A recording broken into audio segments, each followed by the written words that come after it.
The night Clara Whitmore stood in a frozen yard with a rifle aimed at three armed thieves, she wasn't thinking about survival. She was thinking about the six boys hiding behind her, boys who'd called her an outsider just weeks before.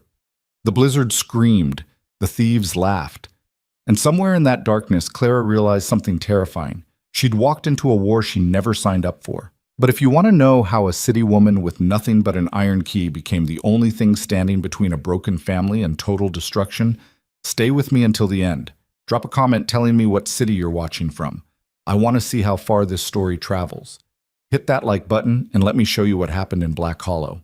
The stagecoach lurched to a stop, and Clara Whitmore stepped down into mud so thick it nearly claimed her boot.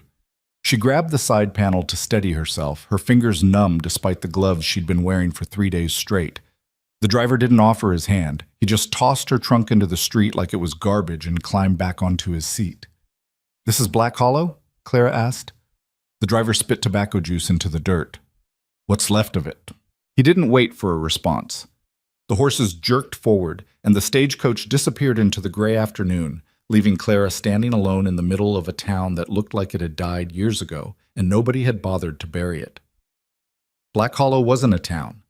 It was a graveyard with a pulse. The buildings leaned at angles that defied physics. Half the windows were boarded up. The other half were broken.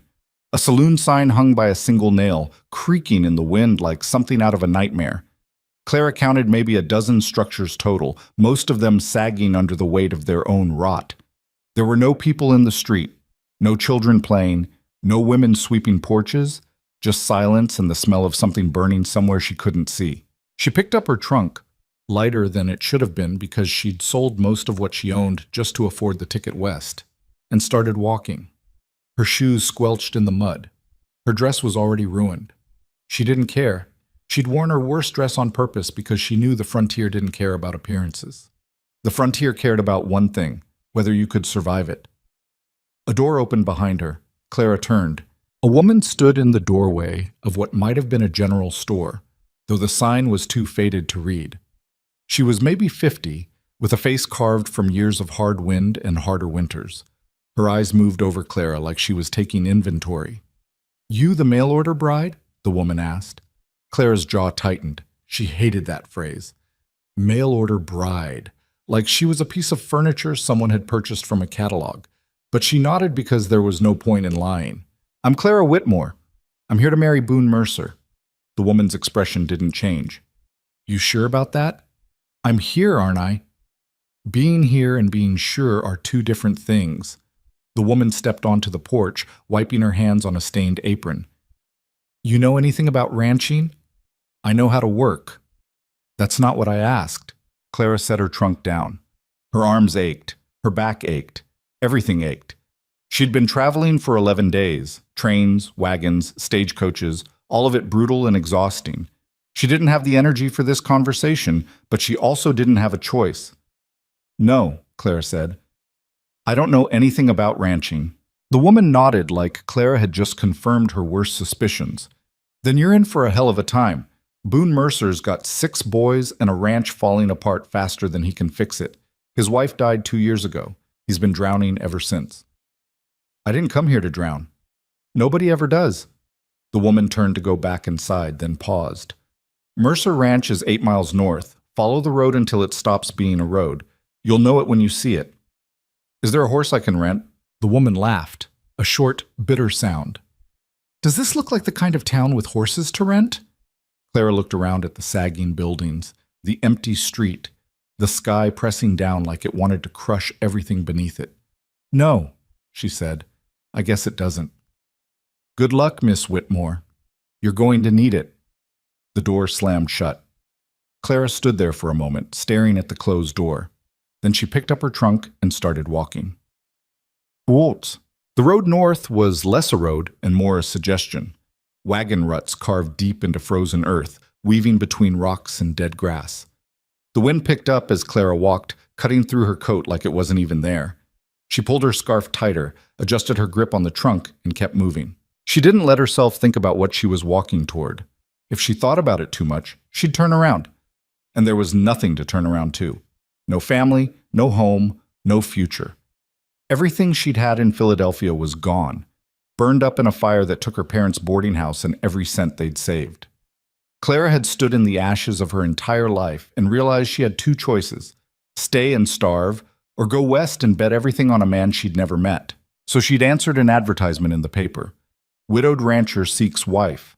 Must be strong, capable, and willing to work. No delicate sensibilities. Respond with references. Clara had no references. She'd written the letter anyway. 3 weeks later, a response arrived. It wasn't romantic. It wasn't even particularly kind. It was practical. Arrive in Black Hollow by November. Enclosed is money for the journey and a key. You'll need both. The money had been enough. Barely. And the key, and Clara reached into her coat pocket and pulled it out. An old iron key, heavy and cold, with a strange symbol carved into the handle. She had no idea what it opened. Boone Mercer's letter hadn't explained. She'd spent 11 days wondering if it was a test, a joke, or something else entirely. She put the key back in her pocket and kept walking. By the time the sun started to set, Claire's hands were blistered and her legs felt like they might give out. The trunk seemed to gain weight with every step. She'd stopped twice to rest, but both times the cold had driven her back to her feet within minutes. Stopping meant freezing. Moving meant staying alive. The ranch appeared suddenly, rising out of the landscape like something that had grown there instead of being built. It wasn't what Clara had expected. She'd imagined something small but tidy. A modest house with a barn and maybe a few fences. What she saw was chaos. The main house was massive, 2 stories, sprawling in every direction like it had been added onto without any plan. The roof sagged in places. One of the shutters hung crooked. The porch steps were rotting. Behind the house, a barn tilted at an angle that should have been impossible. Fences lay in pieces across the yard. Tools were scattered everywhere: shovels, axes, coils of rope, all of it half buried in mud and snow. And standing in the middle of it all, staring at her like she was a ghost, was a man. Boone Mercer. He was taller than Clara had imagined, broad-shouldered, with hands that looked like they could break stone. His face was weather-beaten, lined with exhaustion and something heavier, grief maybe, or just the weight of too many years spent holding everything together alone. His hair was dark, streaked with gray. His eyes were the color of storm clouds. He didn't smile. He didn't move. He just stood there, a hammer in one hand, staring at her. Clara set her trunk down. "I'm Clara Whitmore." Boone blinked. "You're early." The letter said November. It's November. "I meant next week." Clara felt something cold settle in her chest. "Do you want me to leave?" Boone looked at her for a long moment. Then he shook his head. "No, you're here. Might as well stay." It wasn't exactly a warm welcome. A door slammed. Clara turned and saw a boy, maybe 15, tall and skinny, with Boone's dark hair and a look of pure suspicion on his face. He stepped onto the porch, arms crossed. "Who's she?" the boy asked. "Your new stepmother," Boone said. The boy's expression didn't change. "We don't need a stepmother." "That's not your decision, Caleb." "Should be." Another boy appeared behind Caleb, younger, maybe 12, with the same dark hair, but lighter eyes. He stared at Clara like she was an exotic animal. Then another boy. And another. They kept coming, spilling out of the house one by one, until there were 6 of them standing on that sagging porch, all of them staring at her with varying degrees of hostility, curiosity, and indifference. Clara's throat went dry. 6 boys. The letter had mentioned 6 sons, but seeing them all at once was different. They weren't children. They were a small army. "Boys," Boone said, his voice flat. "This is Clara. She's going to be living here. You'll treat her with respect." "Or what?" Caleb asked. "Or I'll make you regret it." Caleb's jaw tightened, but he didn't argue. He just turned and walked back into the house, slamming the door behind him. The other boys hesitated, then followed. Within seconds, Clara was alone in the yard with Boone. "They'll come around," Boone said. He didn't sound convinced. Clara picked up her trunk again. Her hands were shaking, but she didn't let it show. "Where do I sleep?" "Upstairs, second door on the left." "And the wedding?" Boone looked at her. "Tomorrow. There's a preacher in town. We'll go in the morning." "That's it? Were you expecting something else?" Clara wanted to say yes. She wanted to say she'd expected kindness, or at least a conversation that lasted more than 30 seconds, but she didn't say any of that. She just nodded. Fine. Tomorrow. She walked past Boone toward the house. He didn't try to help her with the trunk. He didn't offer to show her inside. He just stood there in the yard, watching her, the hammer still in his hand. Clara climbed the rotting steps, pushed open the door, and stepped into the house. It was worse inside. The front room was a disaster, clothes piled on chairs, dishes stacked on every surface. The floor was filthy. The walls were stained, a fire burned in the hearth, but it gave off more smoke than heat. The smell hit Clara like a fist. Sweat, dirt, something burnt, something rotting.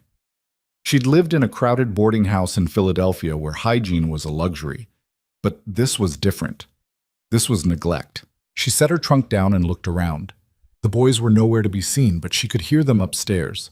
Footsteps, voices, doors slamming. They were avoiding her. Fine. She could work with that. Clara walked through the front room into the kitchen and stopped. The kitchen was a war zone. Pots caked with burnt food.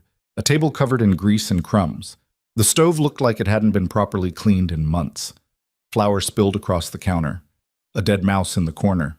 The sink overflowed with dishes that had fossilized into something unrecognizable. Clara stood there, taking it all in. Then she pulled off her coat, rolled up her sleeves, and got to work. She started with the dishes. It took an hour just to clear the sink. The water was ice cold because nobody had stoked the stove enough to heat it, so Clara built up the fire first, boiling pot after pot of water until her hands stopped feeling numb. She scrubbed plates until her fingers bled. She scoured pots until the burnt layers finally gave way to metal underneath. She didn't stop, didn't rest, didn't think. If she stopped, she'd realize how insane this was. A city woman with no experience, no plan, and no idea what she was doing, standing in a filthy kitchen in the middle of nowhere, scrubbing dishes for a family that didn't want her. But Clara had learned something in Philadelphia. If you wanted to survive, you didn't wait for permission. You didn't ask for help. You just started moving and figured it out as you went. By the time the dishes were done, it was dark outside. Clara's back screamed. Her hands were raw. She looked around the kitchen. It still looked terrible, but it looked less terrible than before. Progress. She opened the pantry. It was worse than she'd expected. A few sacks of flour, some dried beans, salt pork that looked like it had been there since the previous century, a jar of something unidentifiable, no vegetables, no fruit, no fresh meat, nothing that resembled actual food. How were these people surviving? Clara pulled out the flour, the beans, the salt pork. She found a pot that was relatively clean and filled it with water. She had no idea what she was making. She just started cooking. She'd learned to cook out of necessity in Philadelphia. Her mother had run the boarding house kitchen with military precision, and Clara had been her assistant from the time she could hold a knife. She wasn't a great cook, but she could make something edible out of almost nothing. She cut the salt pork into small pieces and fried them until they were crispy. She soaked the beans, she made a roux with flour and the pork fat.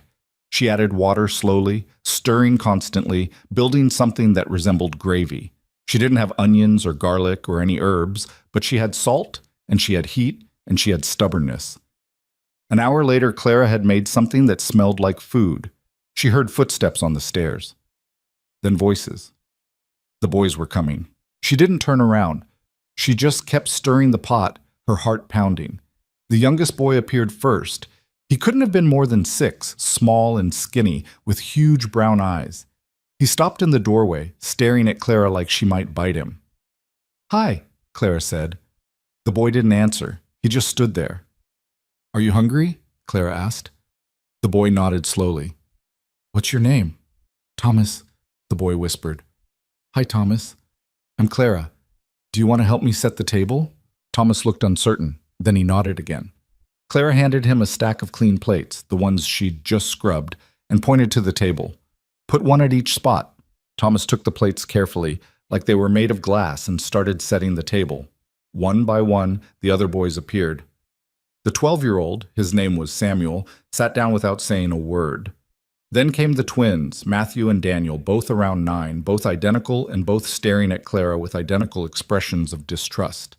Then a boy named Jacob, maybe 14, who looked like he wanted to say something but didn't. And finally Caleb, the oldest, who stood in the doorway with his arms crossed. "I'm not eating," Caleb said. "Fine," Clara said. "More for your brothers." She ladled the stew, if you could call it stew, into bowls and set them on the table. The boys stared at the food like they weren't sure what it was. Clara sat down in the only empty chair and picked up her spoon. "Go ahead," she said. Samuel picked up his spoon first. He took a tentative bite.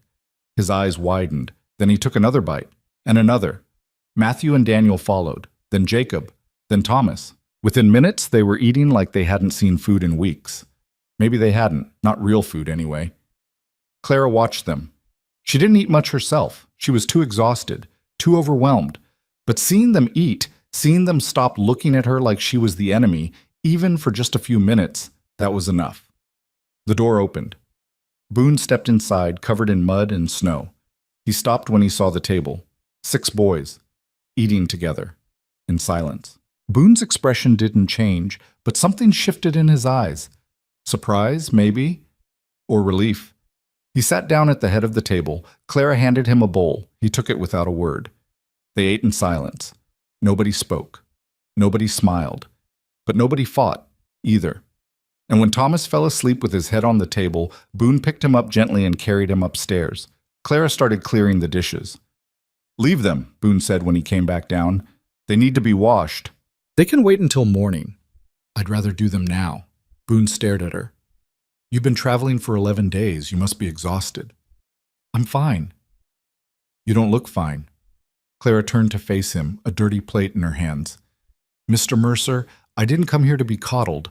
I came here to work, so let me work." Boone studied her for a long moment. Then he nodded. "Second door on the left. There's a bed. Blankets are in the chest." He walked out before Clara could respond. She stood there, alone in the kitchen, her hands shaking. Then she washed the dishes. Bukotic. The bedroom was freezing. Clara found the blankets in the chest, thin, worn, barely enough to keep out the cold. She wrapped herself in all of them and lay down on the bed, still fully dressed. She stared at the ceiling. The wind howled outside. The house creaked. Somewhere below she could hear the boys moving around, whispering to each other. Clara closed her eyes. She'd walked into a disaster, a broken family in a broken house, in a town that looked like it was waiting to die. She had no idea what she was doing. No idea if she could survive this. No idea if she'd made the worst mistake of her life. But she was here. And tomorrow, she'd be married. And after that, Clara reached into her coat pocket and pulled out the iron key. She turned it over in her hand, studying the strange symbol carved into the handle.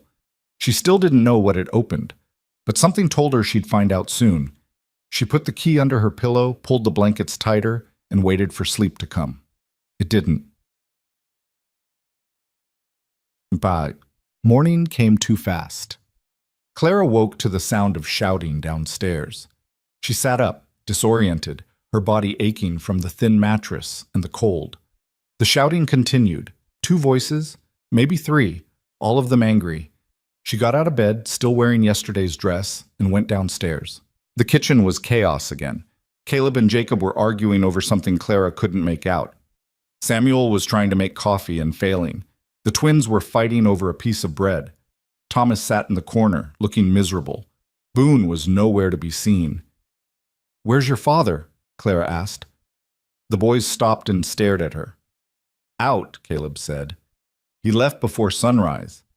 "He didn't say where he was going?" "He never does." Clara looked around the kitchen.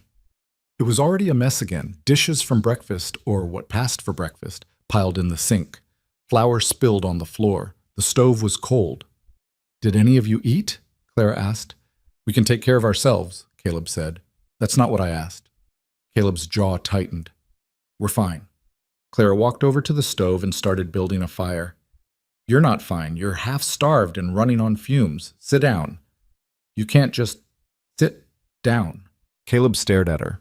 For a moment, Clara thought he might actually hit her, but then he sat. The other boys followed. Clara made breakfast. It wasn't fancy, just biscuits and gravy made from the same ingredients she'd used the night before. But it was hot, and it was filling, and the boys ate every bite. When Boone finally came back, the boys were sitting at the table, full and quiet. He stopped in the doorway looking at Clara. "We need to go to town," he said. Clara nodded. I'll get my coat, ciao. The ride to Black Hollow was silent. Boone drove the wagon with Clara beside him, neither of them speaking. The boys stayed at the ranch. Clara didn't ask why. She had a feeling she already knew. They didn't want to watch their father remarry. The preacher lived above the general store. He was an old man with kind eyes and a voice that shook when he spoke. He married them in a room so small Clara could barely turn around. There were no witnesses, no flowers, no music, just words spoken quickly, and then it was done. Clara Whitmore became Clara Mercer. Boone signed the papers. Clara signed the papers. The preacher wished them luck. They rode back to the ranch in the same silence they'd left in. When they arrived, the boys were waiting on the porch. Caleb looked at Clara, then at his father. So that's it? Caleb asked. That's it, Boone said. Caleb turned and walked back inside. The other boys followed. Clara stood in the yard watching them go. She felt nothing. No relief. No happiness. Just exhaustion. Boone came to stand beside her. They'll come around, he said again. Will they? They don't have a choice. Clara looked at him. Everyone has a choice, Mr. Mercer. It's Boone.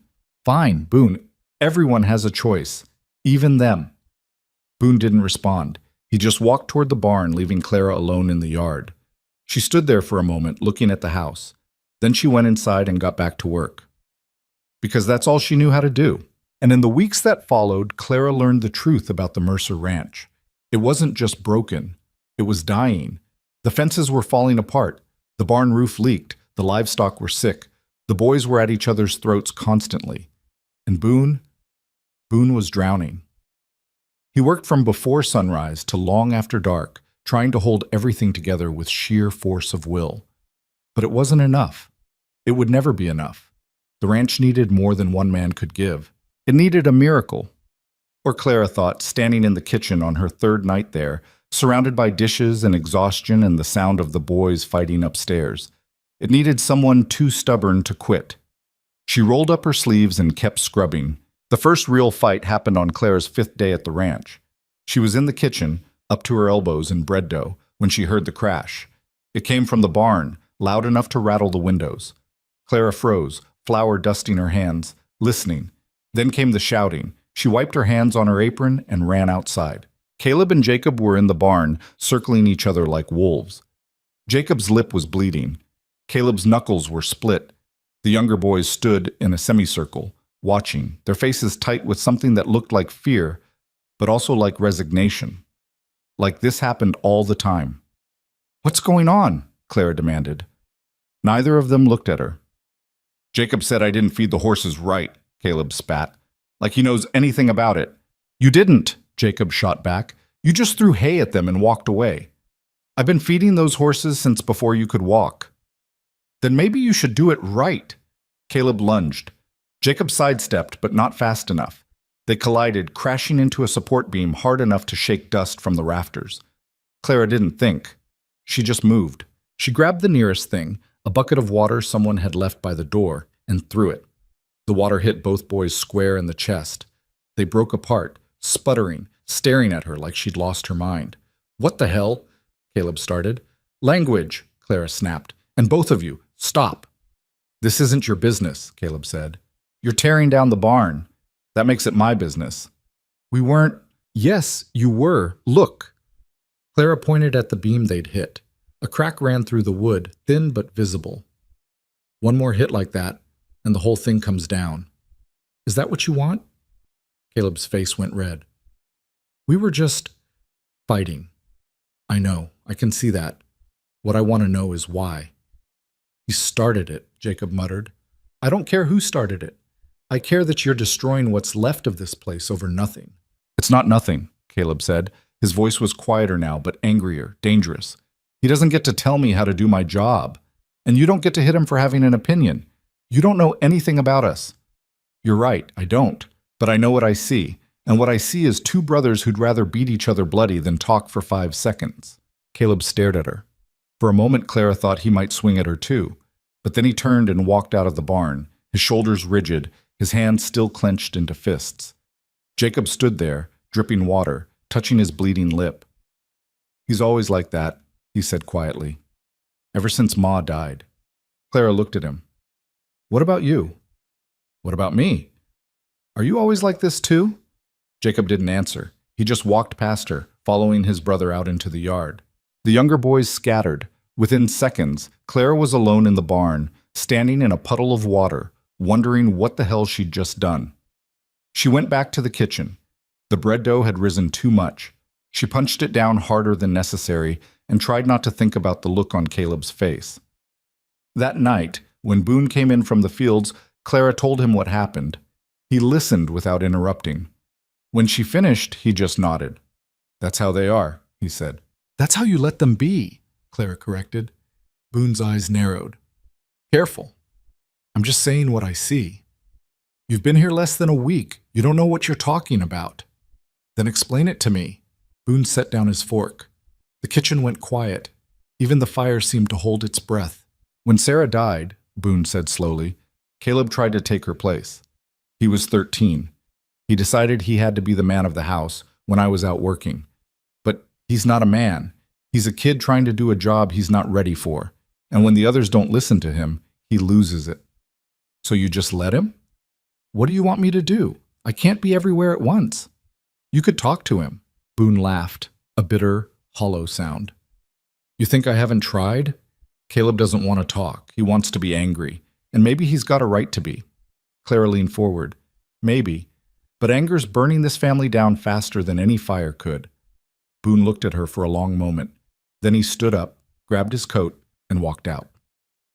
Clara sat there alone at the table, listening to the wind howl outside, wondering if she'd just made everything worse. The bread came out of the oven an hour later, dense, slightly burnt on the bottom, but edible. Clara cut it into thick slices and left it on the counter. By morning, every slice was gone. Nobody said thank you, but nobody complained either. Progress, Clara told herself, even if it didn't feel like it. The next morning, she found Thomas sitting on the porch steps, shivering in a coat 2 sizes too small. His nose was running. His fingers were red from the cold. Where are your gloves? Clara asked. Thomas looked up at her with those huge brown eyes. Don't got any. You mean you don't have any? That's what I said. Clara crouched down beside him. What about your brothers? Don't they have extra gloves? Thomas shrugged. They don't share. Clara felt something twist in her chest. She went back inside, dug through her trunk, and found a pair of her own gloves. They were too big for Thomas, but she folded the cuffs over and handed them to him. Here. Thomas stared at the gloves like they were made of gold. These are yours. I've got another pair. She didn't. But Thomas didn't need to know that. He put the gloves on carefully, flexing his fingers. Then he looked up at Clara. Why are you being nice to me? The question hit Clara harder than she expected. Why wouldn't I be? Caleb says you're just here for the ranch, that you don't care about us. Clara sat down on the step beside him. What do you think? Thomas thought about it. I think you make good food. Clara laughed. It was the first time she'd laughed since arriving in Black Hollow. Well, that's a start. Thomas smiled, small, hesitant, but real. Then he ran off toward the barn, his new gloves flapping on his hands. Clara watched him go. When she turned around, Samuel was standing in the doorway, watching her. You didn't have to do that, Samuel said. I wanted to. He'll lose them in a week. Then I'll find him another pair. Samuel studied her. You're different than I thought you'd be. What did you think I'd be? Mean or stuck up? Caleb said city women think they're better than everyone else. Caleb says a lot of things. He's not wrong about everything. Clara stood up, brushing dust off her skirt. Maybe not, but he's wrong about me. Samuel didn't respond. He just turned and walked back inside. Clara spent the rest of the morning cleaning. Again. It felt like all she did was clean. The house fought back against every effort. Dirt reappeared as fast as she swept it away. Dishes piled up the moment she washed them, and the smell of neglect clung to everything, no matter how hard she scrubbed. But she kept going, because the alternative was giving up. And Clara Whitmore, she corrected herself, still not used to the new name, had never been good at giving up. By afternoon, she'd made her way to the upstairs hallway. The boys' rooms were disasters. Clothes everywhere, beds unmade. One room had a broken window stuffed with rags to keep out the cold. Another had a hole in the floor you could see through to the kitchen below. Clara stood in the hallway, overwhelmed. She couldn't fix all of this. She didn't even know where to start. A door creaked open behind her. Matthew, or was it Daniel? She still couldn't tell the twins apart, poked his head out. "You gonna clean our room?" he asked. "Should I?" The boy shrugged. "Ma used to." Clara's chest tightened. "I'm not your ma." "I know." The boy stepped into the hallway. "But you're here. So maybe you could, I don't know, help?" The word hung in the air between them. Help. Not an accusation, not resentment, just a simple, quiet request. "Okay," Clara said. "But you have to help me. Deal?" The boy, Matthew, she decided, since he was slightly taller, nodded. Deal. They spent the next 2 hours cleaning his room. Matthew did most of the work, sorting clothes and picking up trash while Clara swept and scrubbed. They didn't talk much, but when they finished, the room looked almost livable. Matthew stood in the doorway, staring at the clean floor like he'd never seen it before. "Thanks," he said quietly. "You did most of it." "Yeah, but you showed me how." That night, Daniel asked if Clara would help clean his room too. By the end of the week, 3 of the boys' rooms were clean. Caleb's door stayed locked. Jacob's stayed closed. But the younger boys, Thomas, the twins, and even Samuel, started talking to her. Not much. Just small things. Questions about dinner, comments about the weather. The kind of conversation that didn't mean anything except that they'd stopped seeing her as the enemy. It was enough. Then the woman from the general store showed up. Clara was hanging laundry when she saw the wagon coming up the road. The same woman who'd warned her about Boone on her first day climbed down, carrying a basket. She walked up to the porch where Clara stood, pins in her mouth, a wet sheet draped over her arm. "Mrs. Mercer," the woman said. Not a question, a statement. Clara took the pins out of her mouth. "That's me. I'm Ruth Harding. I run the store in town." "I remember." Ruth set the basket down. "Brought you some things. Thought you might need them." Clara looked in the basket. Candles, salt, a small jar of honey. Things Ruth could have sold instead of giving away. "Why?" Clara asked. "Because you're going to need all the help you can get." Clara studied the woman's face. Ruth wasn't being kind. She was being practical. This wasn't charity. It was survival. "Thank you," Clara said. Ruth nodded. Then she looked at the house, at the sagging porch and broken shutters. "How bad is it?" "Bad." "Worse than you expected?" "Yes." "You staying anyway?" Clara hung the wet sheet on the line. The wind immediately tried to tear it away. She pinned it down, her fingers already numb from the cold. "I don't have anywhere else to go," Clara said. "That's not an answer." Clara turned to face her. "Yes, I'm staying." Ruth studied her for a long moment. Then she picked up the empty basket. "Town's talking about you. Thought you should know." "What are they saying?" "That you're either brave or stupid. Maybe both." "What do you think?" Ruth almost smiled. "I think you made bread out of nothing and got those boys to sit at a table together. That's more than Boone's managed in 2 years. So maybe you're exactly what this place needs." She climbed back onto her wagon and drove away before Clara could respond. Clara stood there watching the wagon disappear down the road. Then she went back to hanging laundry. That night, Clara made stew. Real stew this time, with meat Ruth had included in the basket and vegetables she'd found in the root cellar. Half-frozen carrots and potatoes that were more eyes than flesh, but still usable. The boys ate without fighting. Boone ate without leaving the table early. And when Thomas fell asleep in his chair again, it was Jacob who carried him upstairs instead of Boone. Clara watched it happen, watched the way Jacob was gentle with his youngest brother, the way he tucked Thomas into bed like he'd done it 100 times before. When Jacob came back downstairs, Clara was washing dishes. "He does that every night," Jacob said. "Falls asleep at the table. Maybe he's not getting enough sleep." "He has nightmares. About Ma." Clara's hand stilled in the water. "Do you?" Jacob didn't answer right away. When he did, his voice was barely above a whisper. "Sometimes." "What do you dream about?" "Her dying, over and over. I dream about finding her, and I can't do anything to help, and she just—" He stopped, swallowed hard. "Doesn't matter." "It does matter." You didn't know her. You don't get to say what matters. Clara dried her hands and turned to face him. You're right. I didn't know her. But I know what it's like to lose someone. I know what it's like to feel like the world ended and you're the only one who noticed. Jacob looked at her. Really looked at her. Your parents? Fire. 2 years ago. They didn't make it out. That's why you came here. Part of why. Jacob nodded slowly. I'm sorry. About your parents. I'm sorry about your mother. They stood there in the kitchen, the silence between them heavy but not uncomfortable. Then Jacob turned and went upstairs. Clara finished the dishes alone. The weather turned colder. Snow started falling in earnest, covering the ranch in white that made everything look cleaner than it was. The boys spent more time inside, which meant more fighting, more noise, more chaos. Clara spent more time cooking. It was the only thing that seemed to calm them down. She made biscuits every morning, stews every night. She rationed the supplies Ruth had given her, stretching them as far as they would go, but the pantry was nearly empty, and winter was just beginning. One morning, Boone came into the kitchen while Clara was making coffee. We need to talk, he said. Clara set down the pot. About what? Money, supplies, the ranch. Okay. Boone sat down at the table. He looked exhausted, older than he had a week ago. We're not going to make it through winter.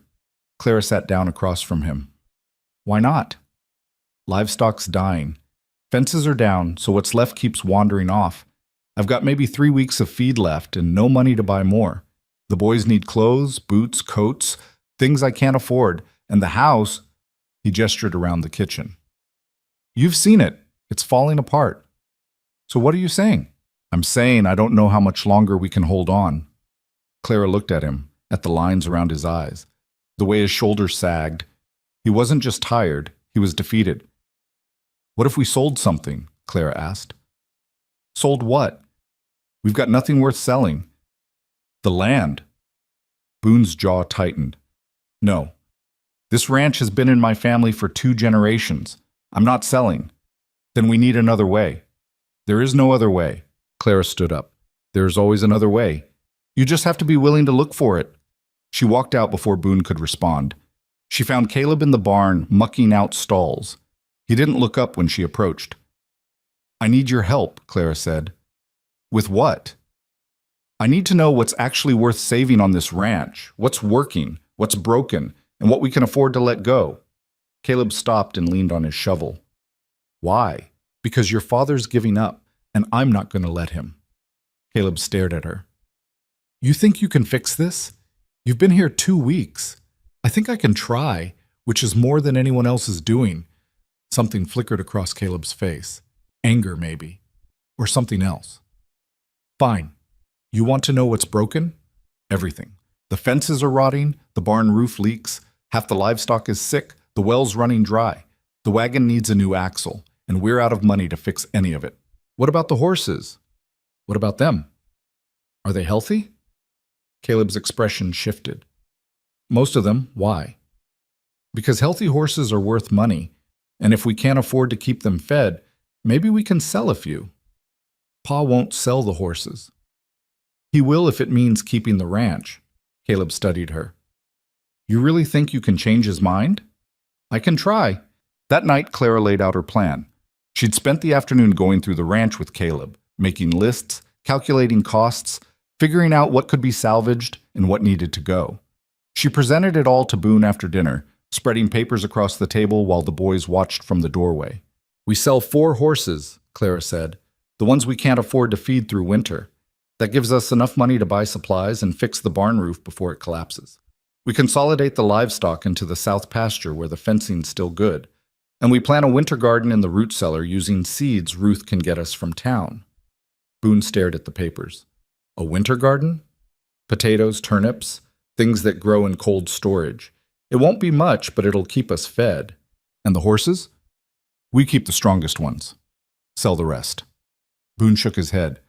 Those horses are going to starve if we don't do something. I know you don't want to sell them, but keeping them just to watch them die isn't mercy. It's pride. The kitchen went silent. The boys stared. Boone's face went hard. You don't get to talk to me about pride, he said, his voice low. Someone has to. Boone stood up so fast his chair fell over. You've been here 2 weeks, 2 weeks, and you think you understand what I've sacrificed for this place? What I've given up? I know what you're about to give up if you don't start making hard choices. This isn't your ranch. Yes, it is. I married you. That makes it mine, too. Boone stared at her. The boys stared at her. Even Clara couldn't quite believe she'd said it, but she didn't take it back. Fine, Boone said finally. His voice was quiet now. Dangerous. Sell the horses. Do whatever you want. But when this falls apart, don't say I didn't warn you. He walked out, slamming the door behind him. Clara stood there, her hands shaking, her heart pounding. The boys were still watching her. Did you just yell at Pa? Samuel asked. I didn't yell. I stated facts. Nobody states facts at Pa like that. Clara picked up Boone's fallen chair and set it upright. Well, maybe someone should have started a long time ago. She went back to cleaning the kitchen. Behind her, she heard the boys whispering. Then, one by one, they drifted away. Except Caleb. He stood in the doorway, arms crossed, watching her. You meant what you said, Caleb said. About this being your ranch, too. Yes. Why? Clara stopped scrubbing and turned to face him. Because I didn't come here to be a guest. I came here to build something. And if that means fighting your father, fighting you, fighting this whole town, then that's what I'll do. Caleb almost smiled. Almost. You're tougher than you look. I'd have to be. He turned to leave, then stopped. The horses. I'll help you sell them. I know a man in the next county who'll pay fair. Thank you, Caleb nodded and walked out. Clara stood alone in the kitchen, her hands still shaking, wondering what she'd just started. But she didn't stop working. Because that's what you did when the world was falling apart. You kept moving, you kept trying, you kept fighting, even when you didn't know if you'd win. The horses sold 3 days later. Caleb handled the negotiations. Clara handled the money, counting it twice, making sure every cent was accounted for. It was enough. Barely. But enough. They bought lumber for the barn roof, feed for the remaining livestock, seeds for the winter garden, fabric to make clothes for the boys, and food, real food, enough to last through the worst of winter if they were careful. Ruth helped Clara plant the garden in the root cellar, showing her how to pack the soil, how deep to plant, how much water each crop needed. The work was backbreaking, but when they finished, Clara stood in the dim cellar looking at rows of tiny green shoots and felt something she hadn't felt in weeks. Hope. The boys noticed the changes. New coats appeared. Hot meals became regular. The barn stopped leaking. Slowly, the ranch stopped feeling like it was dying. And slowly, the boys stopped looking at Clara like she was temporary. Thomas started following her around, asking questions, helping with small tasks. The twins started talking to her at dinner. Samuel started smiling. Even Jacob, quiet, guarded Jacob, started opening up. Only Caleb remained distant, but Clara caught him watching her sometimes, when he thought she wasn't looking. Not with hostility, with something else. Curiosity, maybe, or respect. It was enough. Then the rumors started. Clara heard them from Ruth, who heard them from the women in town. The city woman was controlling Boone. The city woman was spending money they didn't have. The city woman was going to ruin the ranch and leave them all destitute. They're saying you married him for the land, Ruth said one afternoon, helping Clara hang laundry. That you're going to bleed the ranch dry and disappear. Clara's hands tightened on the clothespins. Let them talk. They're not just talking. They're watching, waiting for you to fail. Then they're going to be disappointed. Ruth almost smiled. You really don't care what they think, do you? I care about keeping this family alive. Everything else is noise. But the rumors wore on her. Every trip to town meant stares and whispers. Women who'd once ignored her now watched her with open suspicion. Men shook their heads when she passed. Even the preacher looked at her like she was a problem that needed solving. Clara held her head high and kept working, because she knew something they didn't. Winter was coming, and when it hit, talk wouldn't matter. Only survival would. The first real snow fell on a Tuesday. Clara woke to find the world buried under 3 feet of white. The boys couldn't get to the barn. Boone couldn't check the fences. Everything stopped. Clara made breakfast for 9 people in a kitchen that barely stayed warm. She melted snow for water. She rationed the food she'd stored. She kept the fire going. And when the storm finally broke 3 days later, the ranch was still standing. Other ranches weren't so lucky. Ruth came by with news. The Morrison Ranch lost half their cattle. The Fletcher place had a barn collapse. The widow Hanson's house burned down when a chimney fire got out of control. People are starting to panic, Ruth said. This is just the beginning. Winter's going to be brutal. Clara looked out at the snow-covered fields. We'll make it. How can you be sure? Because we don't have a choice. That night, Boone sat beside Clara at the table after the boys had gone to bed. He didn't say anything for a long time, just sat there, staring at his hands. I was wrong, he said finally. Clara looked at him. About what? About you. About thinking you couldn't handle this. He met her eyes. You saved us. The horses, the garden, the supplies. Without that, we'd already be dead. We're not dead yet. No, we're not. Boone reached into his pocket and pulled out something small. He set it on the table between them. The iron key. Clara's breath caught. Why are you giving this back? Because you need to know what it opens. He stood up and walked to a door Clara had never seen opened. It was in the back of the kitchen, hidden behind a cabinet. Boone moved the cabinet aside, revealing the door underneath. He took the key, fit it into the lock, and turned. The door opened. Inside was a small room Clara hadn't known existed, and in that room were shelves, dozens of them, filled with jars of preserved food, blankets, tools, seeds, and supplies. Sarah built this, Boone said quietly, before she died. She knew winter was coming, she knew we'd need it, but after she was gone, I couldn't open it, couldn't face it. Clara stepped into the room, looking around in wonder. There was enough here to feed them for months, enough to survive whatever winter threw at them. This is why you sent me the key, Clara said. Boone nodded. I didn't know if you'd figure it out, but I knew if anyone could save this family, it'd be someone stubborn enough to try. Clara turned to face him. I'm not Sarah. I know. You're Clara. And that's enough. For the first time since arriving in Black Hollow, Clara felt like she'd finally found her place. Not as a replacement, not as a stranger, but as herself. As Clara Mercer, the woman who refused to quit. The supplies in Sarah's hidden room bought them 2 weeks of breathing room, maybe 3 if they stretched it. But Clara knew better than to get comfortable. Winter had barely started, and already the temperature was dropping so fast that water froze in the buckets overnight. The boys wore every piece of clothing they owned layered on top of each other, and still shivered. Clara was inventorying the preserved food when Boone came in from checking the livestock. His face told her everything before he opened his mouth. How many? She asked. 2 cows. 1 of the horses. His voice was flat, empty. Froze to death. Found them this morning. Clara set down the jar she was holding. The ones in the south pasture? Yeah. I thought that fence was solid. Fence is fine. Cold's the problem. Boone pulled off his gloves. His hands were red, the knuckles cracked and bleeding. We're going to lose more. I can feel it. What if we brought them closer to the house? Use the old shed. Shed's barely standing. Won't hold them. Then we make it hold them. Boone looked at her like she'd suggested building a palace out of snow. With what? We used all the lumber on the barn roof. Clara walked to the window. Outside, the world was nothing but white.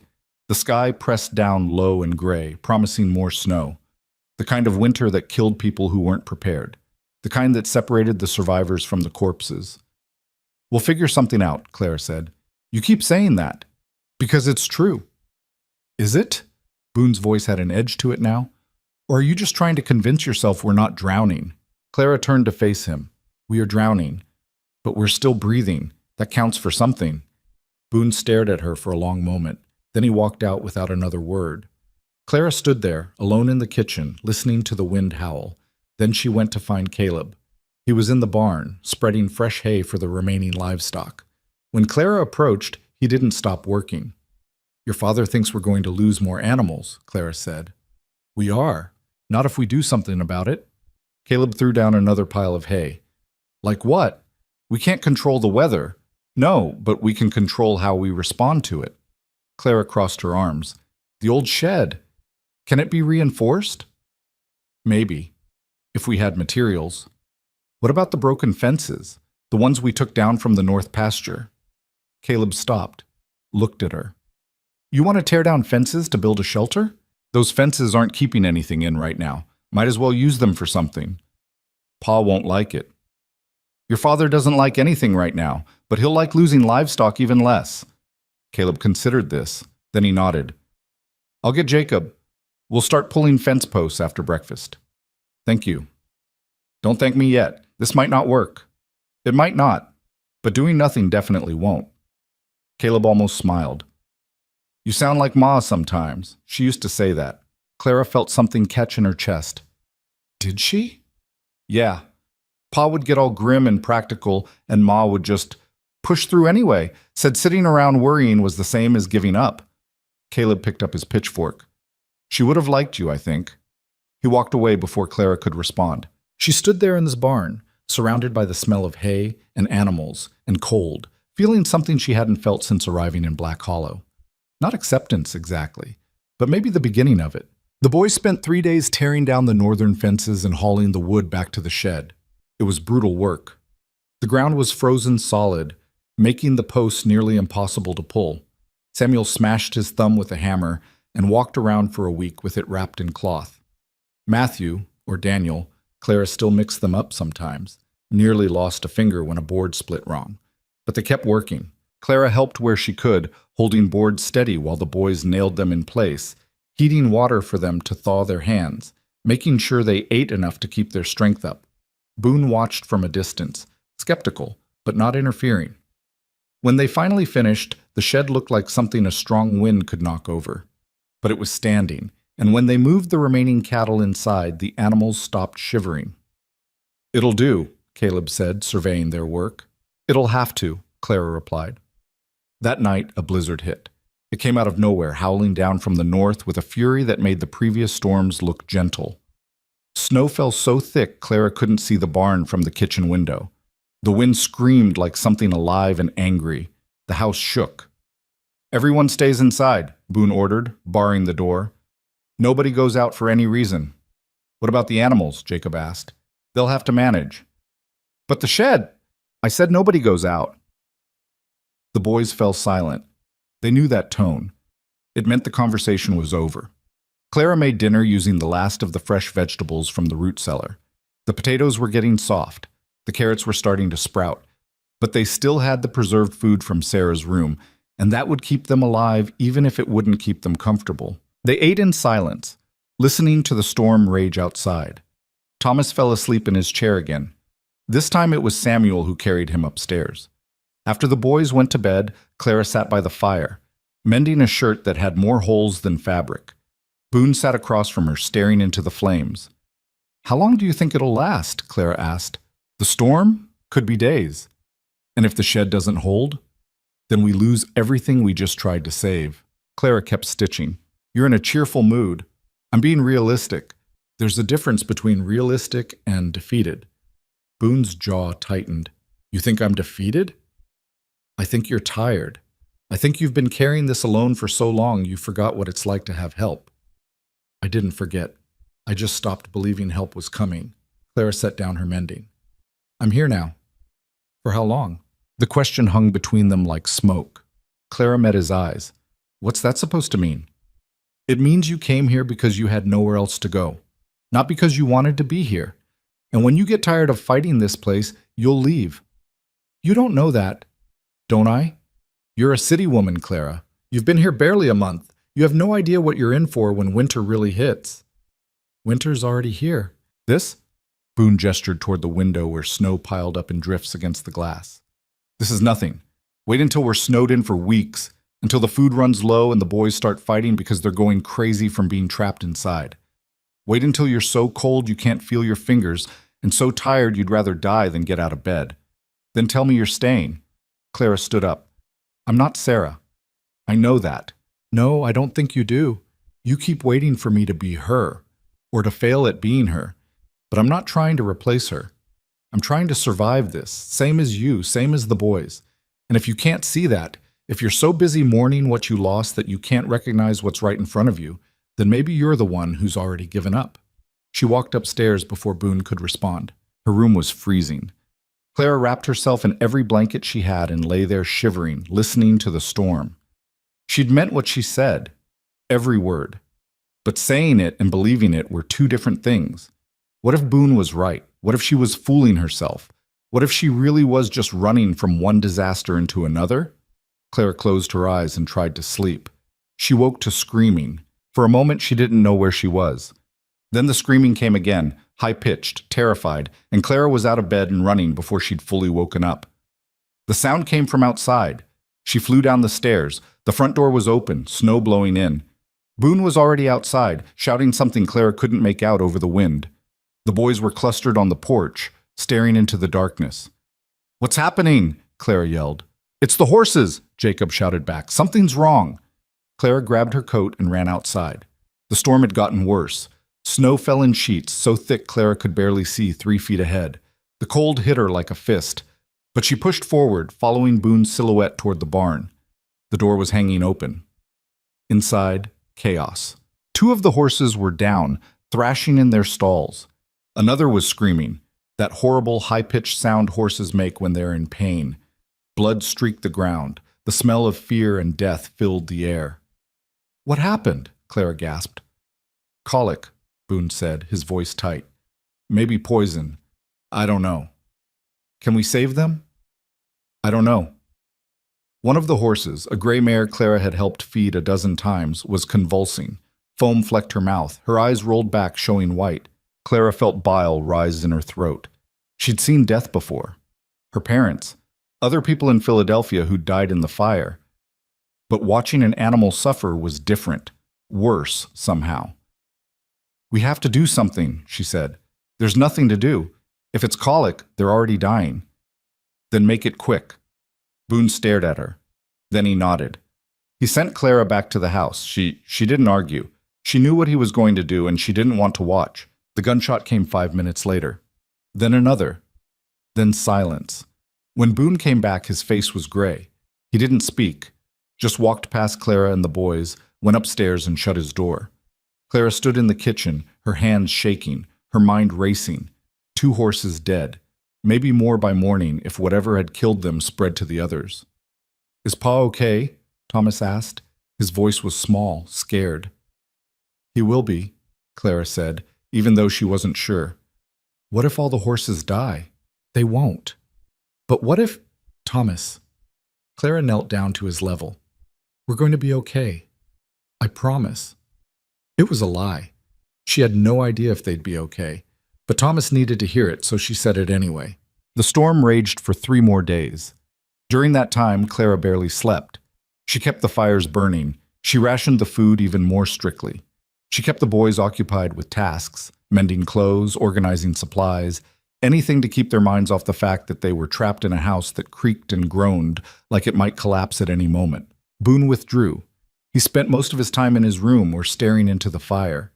The boys asked Clara questions instead of him, looked to her for decisions.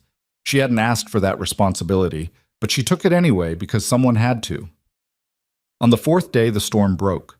Clara woke to silence. Not the absence of sound, but the presence of it, the kind of quiet that only comes after days of noise. She went to the window and looked out. The world was buried under snow, drifts as high as the porch. The barn was barely visible. The shed they'd built had collapsed under the weight, boards scattered across the yard. And in the distance, smoke. Clara's heart stopped. She pressed her face to the glass, trying to see better. Smoke, rising from somewhere beyond the ranch. Too much smoke to be a campfire. Too thick to be anything but fire, she whispered. She ran downstairs and out into the snow without bothering to put on her boots. The cold burned her feet, but she didn't care. She had to see. The smoke was coming from the direction of the Morrison Ranch, miles away but visible across the flat white landscape. Caleb appeared beside her, breathing hard. "That's the Morrisons' place." "I know." "Someone needs to check on them."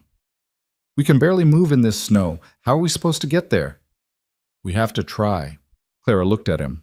At this boy who'd hated her a month ago and was now standing beside her, ready to risk his life for neighbors he barely knew. "Get the sled," she said, "and wake your brothers." They made it half a mile before they had to turn back. The snow was too deep. The sled kept getting stuck, and in the distance, the smoke was already thinning. Whatever had happened was already over. When they got back to the ranch, Ruth was waiting in the yard. She'd ridden through the storm somehow, her horse half dead from exhaustion. Her face was pale. Her lips were blue. "The Morrisons are dead," Ruth said without preamble. "House fire. Whole family. And the Fletchers lost everything when their barn collapsed. They're asking for help, but nobody has anything to give." Clara felt the words hit her like punches. How many people? 7 at the Morrison place, whole family, including the kids. Ruth's voice cracked. "The Fletchers are alive, but they've got nothing. No food, no shelter, no livestock." "Bring them here," Clara said. Ruth blinked. "What?" "The Fletchers. Bring them here. We have room." "Clara, you barely have enough for yourselves. We have Sarah's supplies. We can make it work." "For how long?" "As long as we have to." Boone appeared on the porch. "What's going on?" Clara turned to face him. "The Fletchers need help. I told Ruth we'd take them in." Boone's face went hard. "Absolutely not. They have nowhere else to go. That's not our problem." "Yes, it is. They're our neighbors.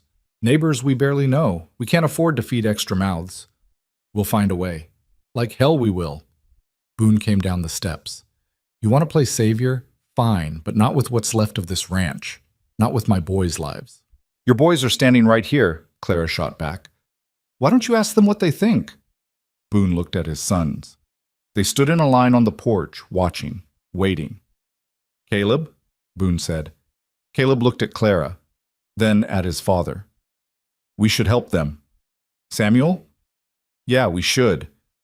One by one, the boys agreed. Even Thomas nodded. Boone's jaw worked like he was chewing glass. "This is a mistake." "Maybe," Clara said, "but it's the right mistake." The Fletchers arrived that night, a husband, wife, and 3 young children, all of them half frozen and shell-shocked. Clara gave them her room and slept on the floor downstairs. She made soup from the preserved vegetables and what was left of the salt pork. It wasn't enough, but it was something.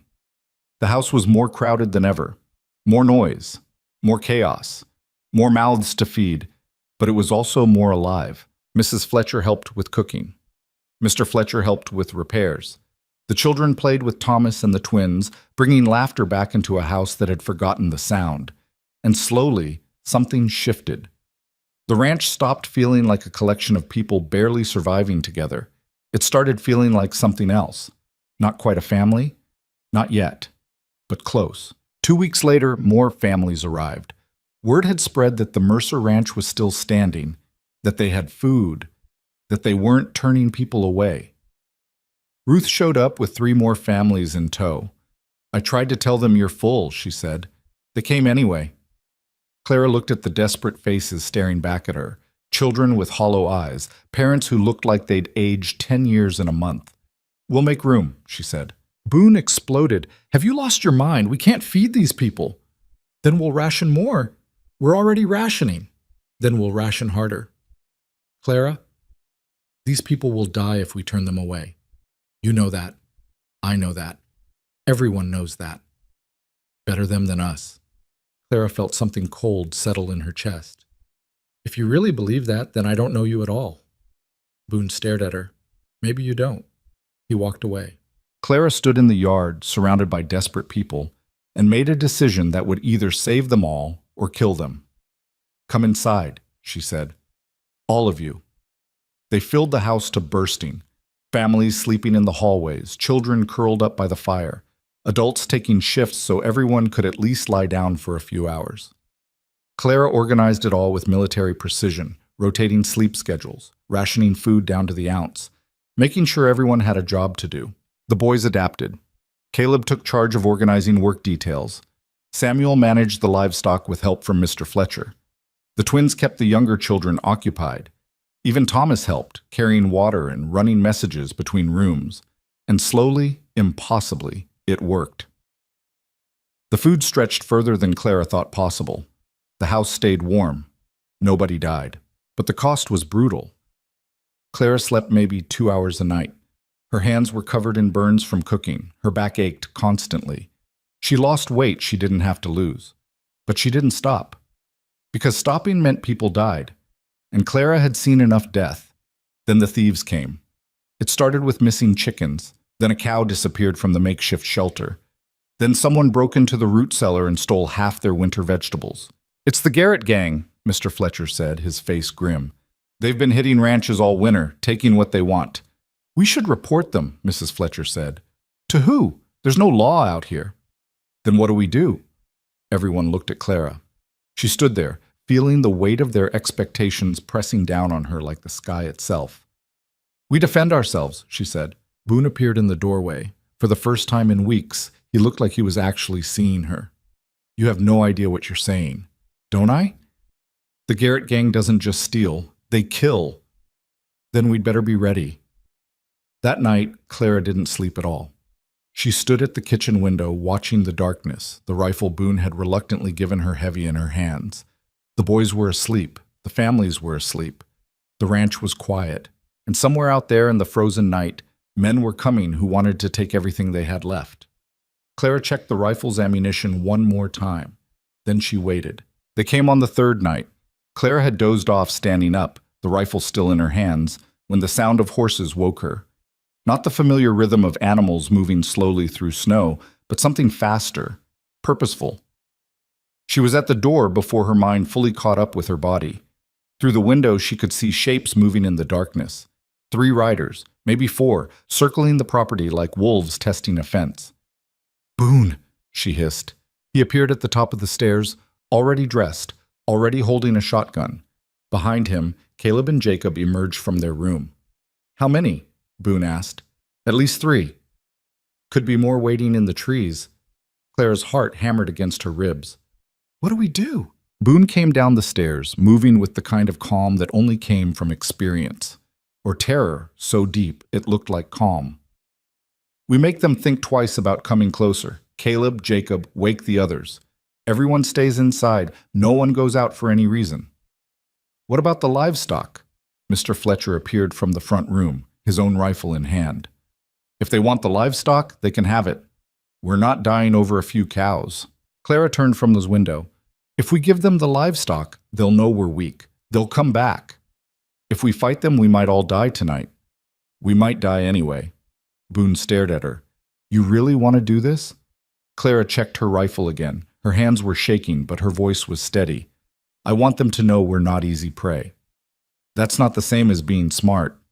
"Maybe not, but it's all we've got." Outside, one of the riders moved closer to the house. Clara could see him better now, in the moonlight reflecting off the snow. Young, maybe 20, with a face that looked like it had never smiled. He wore a thick coat and a hat pulled low. A gun hung at his hip. He shouted something Clara couldn't make out. "He wants to talk," Boone said. "So talk." Boone opened the door just wide enough to be heard. "You're on private property." The rider laughed. "Property? Old man, there's no property out here, just what you can hold on to and what you can't. We're holding on to this just fine." "Are you?" The rider gestured around the yard. "I see a lot of tracks, a lot of smoke from that chimney. You're feeding more than just your family. That means you've got supplies. We want our share." "You don't get a share of what you didn't earn. That's where you're wrong." The rider's smile vanished. "We're taking what we want. You can hand it over peaceful, or we can take it from your corpses. Either way works for us." Clara stepped up beside Boone. The rider's eyes shifted to her, and something ugly crossed his face. "Well now," he said, "didn't know you had women here. That changes things." Clara raised her rifle. "It doesn't change anything." The rider's smile came back. "You even know how to use that, sweetheart. Want to find out?" For a moment, nobody moved. The rider stared at Clara. Clara stared back. Behind her, she could feel the weight of everyone in the house. The boys, the families, Boone, all of them watching, waiting. Then the rider backed his horse up a few steps. "You've got until morning to think about it. We'll be back. And when we come, you'd better have something worth our time, or we'll take everything, including the women." He wheeled his horse around and disappeared into the darkness. The other riders followed. Boone shut the door and locked it. His face was pale. "They'll come back," Mr. Fletcher said. "I know." "What do we do?" Boone looked at Clara. You got us into this. What's your plan? Clara set her rifle down. Her legs felt weak, but she forced herself to stay standing. We make it look like we have more than we do. More people, more guns, more defenses. How? Lanterns. Move them around to different windows. Make it look like we've got men posted everywhere. And we boil water. Lots of it. Water? Jacob looked confused. If they get close enough to the house, we pour it on the ground. It'll freeze and turn to ice. Horses can't move on ice. Caleb's eyes widened. That might actually work. Or it might just make them mad enough to burn us out, Boone said. They were already going to do that. Clara picked up her rifle again. At least this way we fight back. They spent the rest of the night preparing. Clara organized the women and children in the root cellar, the safest place if bullets started flying. The men took positions at windows throughout the house, rifles ready. Lanterns were set up in every room, ready to be moved to create the illusion of guards on patrol. And in the kitchen, every pot and kettle was set to boil. Clara stood at the stove, watching water bubble, trying not to think about what would happen if this didn't work. Trying not to think about the fact that she'd essentially volunteered everyone in the house to die defending supplies that might not last another month anyway. You're doing the right thing, Mrs. Fletcher said quietly. She was standing by the door holding her youngest child. Am I? Those men would have come whether we fought back or not. At least this way, we don't die begging. Clara looked at her. Where's your husband? Upstairs, window facing the barn. Mrs. Fletcher shifted her child to her other hip. He's not much of a shot, but he'll try. That's all any of us can do. The woman smiled, sad and tired. My daughter thinks you're a hero. She told me yesterday, said you saved us. I didn't save anyone. Not yet, but maybe you will. She took her children down to the root cellar before Clara could respond. Dawn came slowly, painting the snow-covered landscape in shades of gray and pink. Clara hadn't slept. None of them had. The men took turns watching from the windows while Clara kept the water boiling, replacing pots as they emptied, making sure they had enough when the time came. If the time came. The sun was fully up when Samuel shouted from upstairs. They're coming! Clara ran to the window. 6 riders this time. More than before. They came at a gallop, spreading out across the yard, circling the house. The young one from last night was in front, but the others looked older, harder, more dangerous. One of them fired a shot into the air.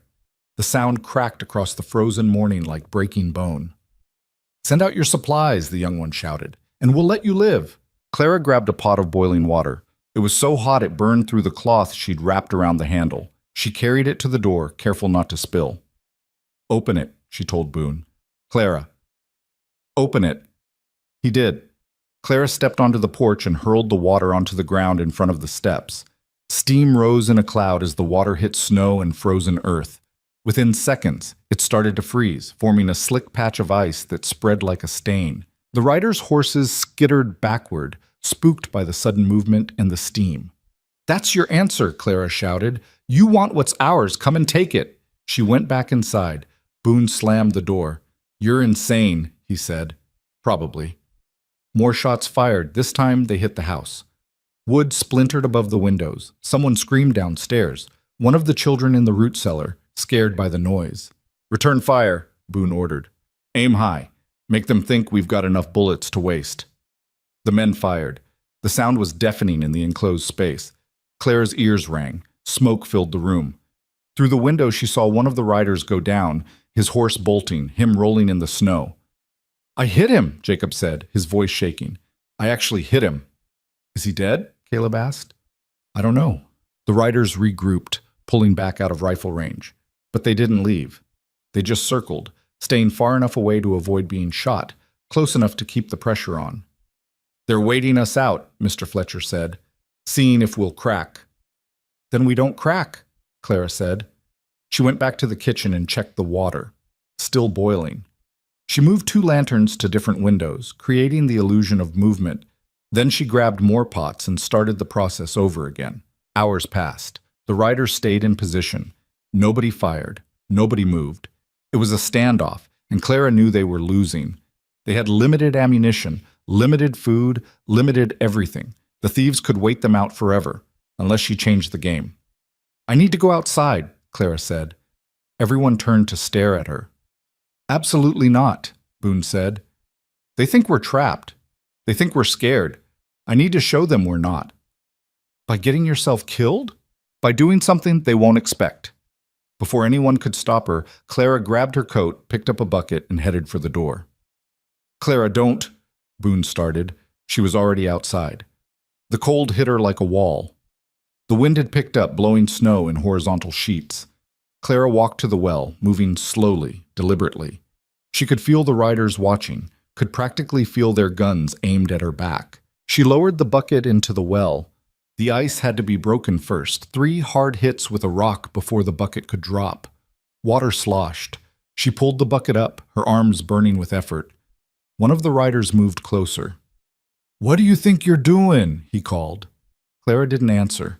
She just carried the bucket back toward the house, walking right past the ice slick she'd created earlier. The rider came closer still. His horse stepped onto the ice. It went down hard. The horse screamed, that terrible sound again, and the rider flew from the saddle, hitting the ground with a crack Clara could hear from 20 feet away. He didn't get up. The other riders shouted. 2 of them dismounted and ran toward their fallen friend. Clara made it to the porch. Hands pulled her inside. Boone's hands, rough and angry. "What the hell were you thinking?" "I was thinking we needed them to make a mistake." Through the window, they watched the thieves try to help their friend. The man who'd fallen wasn't moving. His leg bent at an angle that made Clara's stomach turn. "They're going to be really mad now," Samuel said. "Good," Clara replied. "Angry people make mistakes." But the thieves didn't make mistakes. They made a choice. They dragged their injured friend onto a horse and rode away. Just like that. No final threats. No promises of revenge. They just left. The house erupted in cheers. The families came up from the root cellar. The boys were shouting, laughing, clapping each other on the back. Mrs. Fletcher hugged Clara so hard she couldn't breathe, but Clara didn't celebrate. She stood at the window, watching the thieves disappear into the distance. "They'll be back," she said quietly. Boone stood beside her. "I know. This isn't over." "No, it's not." That night they doubled the watch, posted guards at every window, kept the rifles loaded and the water boiling. The thieves returned before midnight. This time there were more of them. Clara counted 8 riders, maybe 9. They didn't circle. They didn't shout warnings. They just came straight at the house, firing as they rode. Windows shattered. Wood exploded. Someone was screaming. Clara couldn't tell who. She grabbed her rifle and fired back, not aiming at anything specific, just shooting into the mass of riders. Beside her, Boone fired. Then Caleb. Then Jacob. The noise was incredible. The smell of gunpowder choked the air. One of the riders made it to the porch. Clara grabbed a pot of boiling water and threw it. The water hit him square in the face. He screamed and fell backward, clawing at his skin. Another rider dismounted and ran at the door. Mr. Fletcher shot him. The man went down but kept crawling forward, blood trailing behind him in the snow. "The barn!" someone shouted. "They're at the barn!" Clara ran to the back window. 2 riders were trying to light torches, trying to set the barn on fire. If the barn burned, they'd lose what little livestock they had left. She didn't think. She just ran outside. The cold and noise and chaos hit her all at once. Someone was shouting her name, Boone maybe, or one of the boys. She didn't stop. She ran toward the barn, rifle in hand. One of the riders saw her and turned. He had the torch raised, ready to throw. Clara fired. The rifle kicked hard enough to bruise her shoulder. The rider dropped. The torch fell into the snow and went out. The second rider wheeled his horse toward her. Clara tried to reload, but her hands were shaking too hard. The rider drew his gun. A shot rang out from the house. The rider jerked and fell from his horse. Clara turned. Caleb stood on the porch, rifle still raised, smoke curling from the barrel. Their eyes met across the yard. Then Caleb nodded and went back inside. More shots. More screaming. Clara ran back to the house, slipping on ice, falling, getting back up. Hands grabbed her and pulled her through the door. The fighting lasted another 10 minutes. Then, as suddenly as it started, it stopped. The riders retreated. This time, they left 3 bodies in the yard. 3 horses wandered riderless through the snow. Clara stood in the kitchen, shaking so hard she couldn't hold her rifle. Someone took it from her. Someone else wrapped a blanket around her shoulders. "Is everyone okay?" she managed to ask. "Samuel's hit," Boone said. His voice was tight. "Bullet grazed his arm. Mrs. Fletcher's bandaging it now." "Anyone else?" "Cuts from broken glass. Nothing serious." Clara sat down. Her legs wouldn't hold her anymore. "They'll come back." "Maybe." "Definitely." Boone crouched in front of her. His face was streaked with soot and what might have been blood. "What you did out there was stupid." "I know." "You could have died." "I know that too." "So why Because if the barn burned, we'd have nothing left to fight for." Clara looked at him. "And I'm not ready to give up yet." Boone stared at her for a long moment. Then, impossibly, he smiled. "You're exactly like her, Sarah. She would have done the same damn thing." "I thought you said I wasn't Sarah." "You're not. You're something different, something I didn't know I needed until you showed up." Clara felt tears burn her eyes. She blinked them back. "Don't get sentimental on me, Boone Mercer. We're not out of this yet."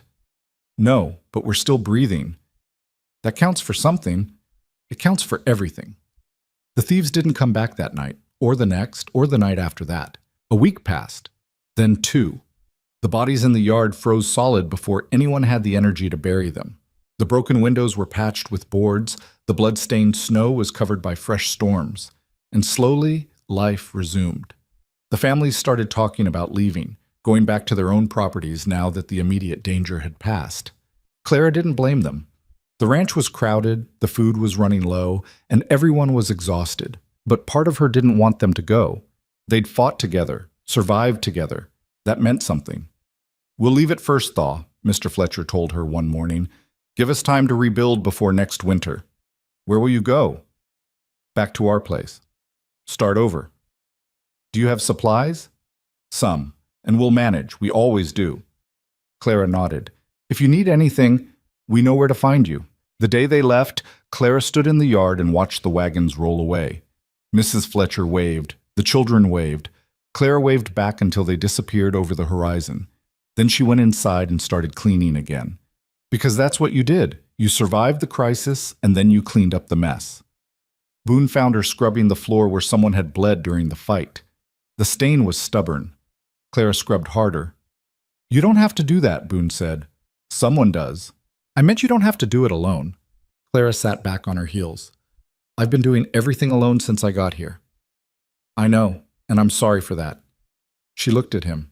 He looked different somehow. Less defeated. More present. "Things are going to be different now," Boone said. "I'm going to be different. Better." "Why?" "Because you showed me what this place could be. What this family could be. And I'm tired of being too stubborn to see it." Clara went back to scrubbing. "Actions, Boone, not words." "Fair enough." He grabbed a brush and knelt beside her. Together, they scrubbed the bloodstain until it faded to nothing. That night, another storm rolled in. But this time, Clara wasn't afraid.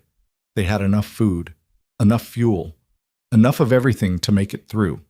She stood at the window, watching snow fall, and realized something had changed. The ranch didn't feel like a prison anymore. It didn't feel like a mistake. It felt like home. Behind her, the boys argued about something trivial. Boone told them to knock it off. Thomas laughed. The fire crackled. The house creaked. All the normal sounds of a family living. Clara smiled and went to make dinner. Outside, the storm raged. But inside, for the first time since arriving in Black Hollow, Clara felt warm. The winter broke slowly, like something wounded that refused to die. Snow melted in patches, revealing dead grass and mud underneath. The temperatures rose just enough to make the cold bearable instead of deadly. And one morning, Clara woke to the sound of water dripping from the roof instead of wind howling against the windows. Spring was coming. They'd survived. She lay in bed, back in her own room now that the families had left, and stared at the ceiling. The house was quiet, peaceful. Strange how silence could feel so different depending on what came before it. A month ago, silence meant fear. Now, it just meant rest. Clara got up and went downstairs. Boone was already in the kitchen making coffee. He'd started doing that in the mornings, beating her to it more often than not. Small changes. He'd kept his word about that. "Morning," he said without turning around. "Morning. Snow's melting." I noticed. Boone poured 2 cups of coffee and handed one to Clara. Their fingers brushed. Neither of them pulled away as quickly as they used to. "We need to assess the damage," Boone said. "See what we lost. What we can salvage." "I'll help."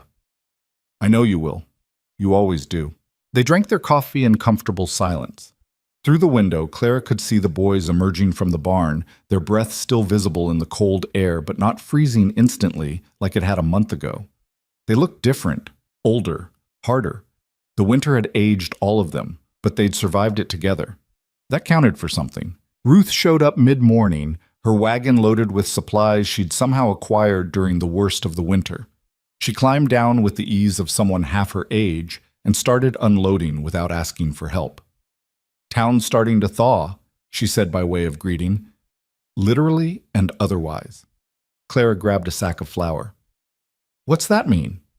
"Means people are talking about what happened here, about the Garrett gang." "What about them?" Ruth set down a crate of canned goods. "Word is they hit 3 more ranches after they left here, killed 2 families, burned out another, then they disappeared. Nobody's seen them since." Clara's hands tightened on the flour sack. "You think they'll come back?" "I think they learned their lesson. You're the only ones who fought back and won. That kind of reputation spreads." "We didn't win. We just didn't lose." Ruth smiled. "Out here, that's the same thing." She stayed for lunch. Clara made stew. Actual stew with real vegetables from the winter garden that had somehow survived in the root cellar. It wasn't fancy, but it was hot and filling and nobody complained. "People want to meet you," Ruth said between bites. "The families you helped, the ones who heard what you did." "I didn't do anything special. You took in strangers when you barely had enough for yourselves. You stood up to thieves with nothing but boiling water and stubbornness. You kept this place running when anyone else would have given up." Ruth leaned back in her chair. "That's not special to you, maybe, but it is to them." Clara didn't know what to say to that. She'd never thought of herself as someone worth meeting, someone worth talking about. She'd just done what needed doing. But looking around the table, at Boone, at the boys, at the house that was still standing despite everything winter had thrown at it, she realized maybe that was enough. Maybe it had always been enough. The next week, families started showing up. Not to ask for help this time, but to offer it. The Fletchers returned with lumber they'd salvaged from their own collapsed barn. The Hendersons brought seeds for planting. Even people Clara had never met appeared with tools, materials, whatever they could spare. "Consider it payment," Mr. Fletcher said when Clara tried to refuse, "for what you did." "I didn't do it for payment." "We know. That's why we're paying." They rebuilt the shed first. This time they did it right. Reinforced supports, proper roofing, walls thick enough to keep out the worst of the cold. It took 3 days and 24 people working together, but when it was finished, it was solid. It would last. Then they fixed the fences, replaced the rotted boards, strengthened the posts. Caleb worked alongside men twice his age, and nobody questioned his place there. He'd earned it. Clara watched from the porch, amazed at how quickly things came together when people actually helped each other instead of just trying to survive alone. "You did this," Boone said, coming to stand beside her. "They did this." "You showed them how." Clara looked at him. "I showed them nothing. I just refused to die quietly." Boone smiled. "Maybe that's all anyone needs to see, someone refusing to quit." That night, Clara found Thomas sitting on the porch steps, exactly where she'd found him that first morning when she'd given him her gloves. He was bigger now, still small for his age, but not quite so fragile looking. "You okay?" Clara asked. Thomas nodded. "Just thinking." "About what?" "About Ma. Wondering if she'd be proud of us." Clara sat down beside him. "I think she would be." "How do you know? You never met her." "I know because you're all still here, still fighting, still taking care of each other. That's what mothers want for their kids." Thomas was quiet for a moment, then, "Do you think about your ma?" "Every day." "Does it hurt?" "Sometimes, but less than it used to." "When does it stop hurting?" Clara put her arm around his shoulders. "I don't think it ever stops completely, but it changes, gets easier to carry." Thomas leaned against her. I'm glad you came here. Me too. Even though it was terrible? Clara laughed. Especially because it was terrible. Easy things don't teach you anything. What did this teach you? Clara thought about it. About everything that had happened since she'd stepped off that stagecoach with nothing but a trunk and a key. About the fear and exhaustion, and moments when she'd wanted to give up. About the boys who'd hated her and then fought beside her. About Boone, who'd been drowning and was finally learning to swim. It taught me that family isn't just blood, Clara said. It's who you choose to fight for, who chooses to fight for you. Thomas nodded like he understood. Maybe he did. Maybe 6-year-olds understood more than adults gave them credit for. They sat there until the sun set, watching the ranch settle into evening quiet. Spring came in earnest after that. The snow disappeared completely, revealing damage Clara hadn't been able to see during winter. Broken equipment, dead livestock they'd missed, sections of fence that had rotted beyond repair. But it also revealed opportunities, places where grass was already growing, trees budding, the land remembering how to live. They planted a real garden this time. Clara worked alongside Mrs. Fletcher and 3 other women from neighboring ranches, their hands in the dirt, talking about seeds and weather and the 100 small things that made up daily life. It felt normal, almost boring. Clara loved it. The boys took to spring work like they'd been born to it. Caleb organized repair schedules. Jacob managed the livestock with a patience Clara hadn't known he possessed. Samuel fixed things, broken tools, damaged equipment, anything that needed mending. The twins worked as a unit, finishing each other's sentences, anticipating each other's needs. And Thomas followed Clara everywhere, asking questions, helping where he could, growing more confident every day. They were becoming the family they'd always had the potential to be. The one Sarah had probably imagined when she'd built that hidden room. The one Boone had given up on until Clara had arrived and refused to let him quit. It wasn't perfect. They still fought, still struggled, still had days when money was tight and food was scarce and the work seemed endless. But they faced it together, and that made all the difference. One morning, Clara found Caleb in the barn, standing in front of the stall where they'd lost the horses to colic. He wasn't doing anything, just standing there, staring. "You okay?" Clara asked. Caleb didn't turn around. "I hated you when you first got here." "I know. I thought you were trying to replace Ma. Thought Pa was betraying her memory by marrying you." "I know that too." I was wrong. Caleb finally looked at her. "You're not trying to replace anyone. You're just you. And that's what we needed." Clara felt something warm spread through her chest. "Thank you." "Don't thank me. I made your life hell for weeks." "You were protecting your family. Can't fault you for that." Caleb smiled. A real smile, not the bitter half-smirk he usually wore. "Pa's different now. Happier. We all are." "You're giving me too much credit." "Maybe. Or maybe you just can't see what you did because you were too busy doing it." He walked past her, back to work, leaving Clara standing in the barn with tears in her eyes that she refused to let fall. The town started treating Clara differently, too. Women who'd whispered about her now greeted her by name. Men tipped their hats. The storekeeper gave her credit without question. Even the preacher stopped looking at her like she was a problem that needed solving. "You're one of us now," Ruth told her one afternoon. "Like it or not." "What changed?" "You proved you could survive. That's all anyone out here respects." "That's a low bar." "Maybe. But it's our bar. And you cleared it." Clara thought about that. About how strange it was that respect came not from being perfect or polished or anything she'd been taught to value back in Philadelphia. It came from being stubborn, from refusing to break, from making a home out of scraps and determination. She'd never felt more herself than she did standing in Ruth's store, covered in dirt from the garden, her hands rough and calloused, her dress patched and repatched, looking nothing like the woman who'd arrived in Black Hollow 4 months ago. That woman had been running. This woman was standing still, building something, becoming someone. And for the first time in her life, Clara liked who she was becoming. That night, Boone asked her to take a walk. They left the boys at the house and walked out into the fields where new grass was just starting to push through the mud. The sun was setting, painting everything gold and pink. "I never thanked you," Boone said. "For what?" "For not leaving."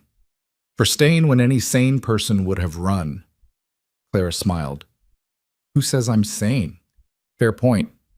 Boone stopped walking and turned to face her. I mean it, though. You saved us. This ranch. My boys. Me. We were dying before you got here, and I was too stubborn to see it. You saw it. You just didn't know what to do about it. And you did?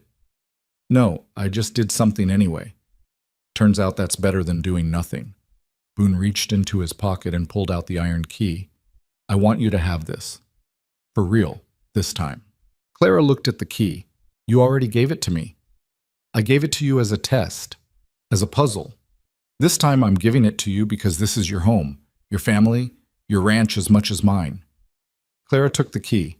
It felt heavier than it had before, or maybe she just understood its weight better now.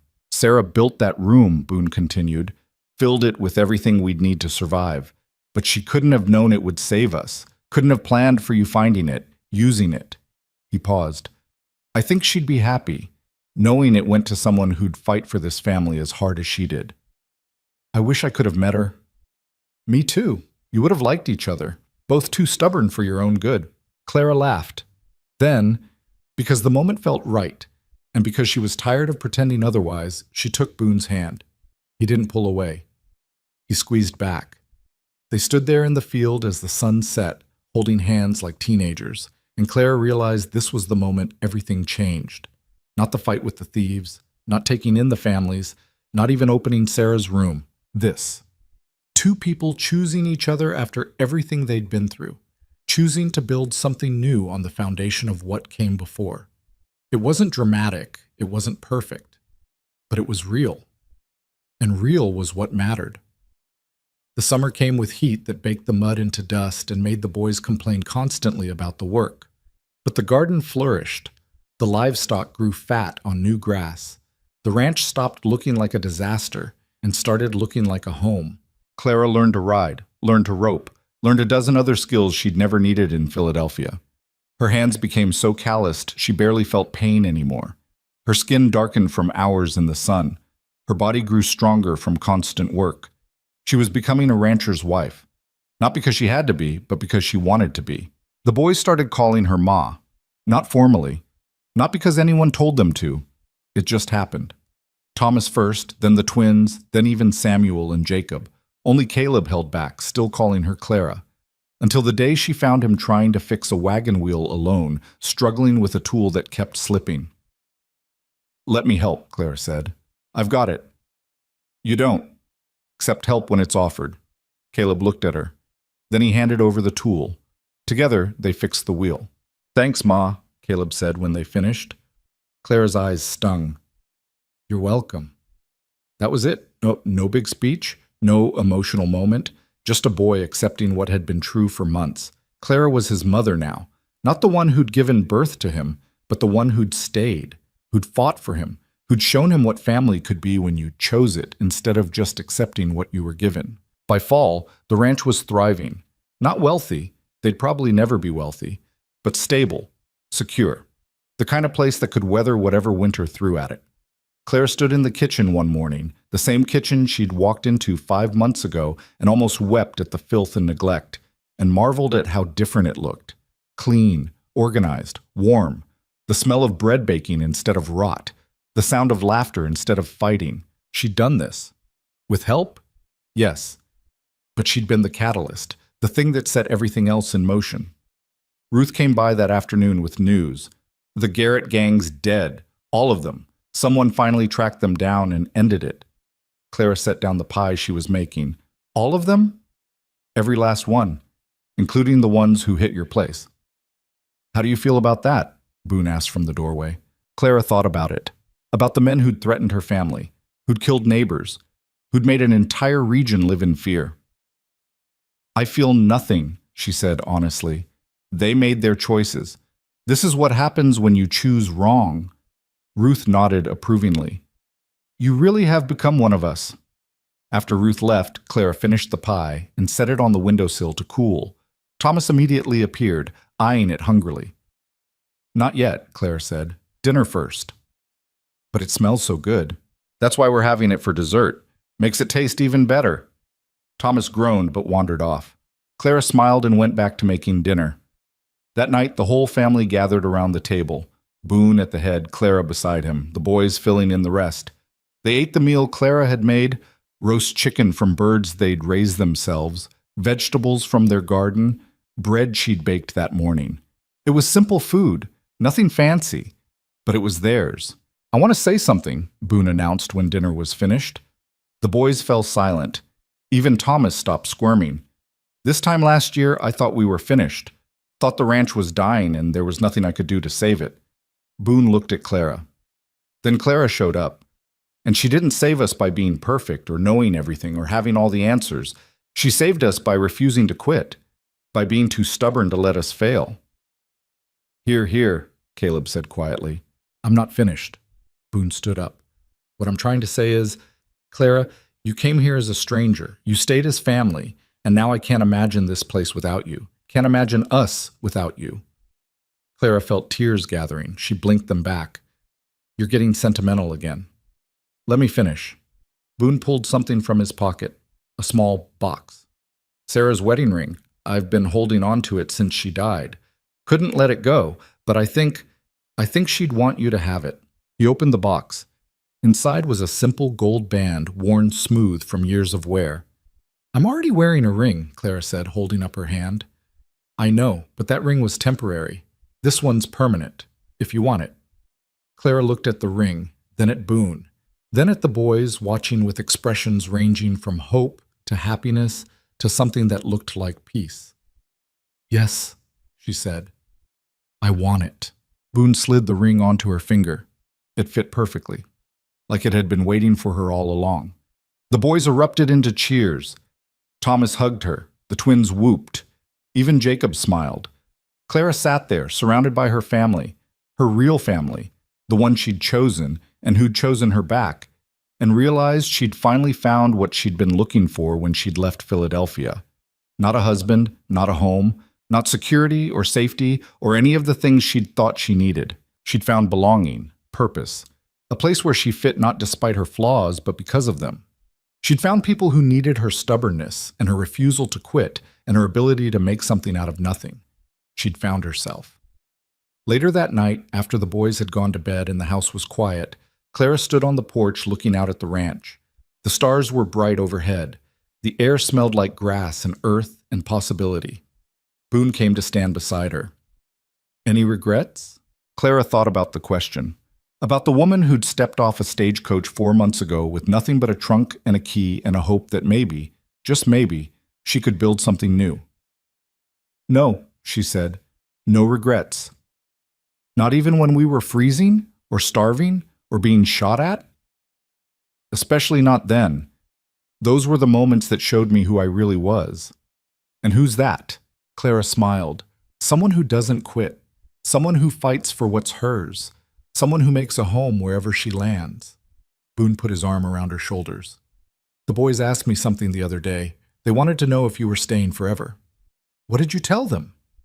"I told them that was up to you." Clara leaned into him. "Then tell them yes.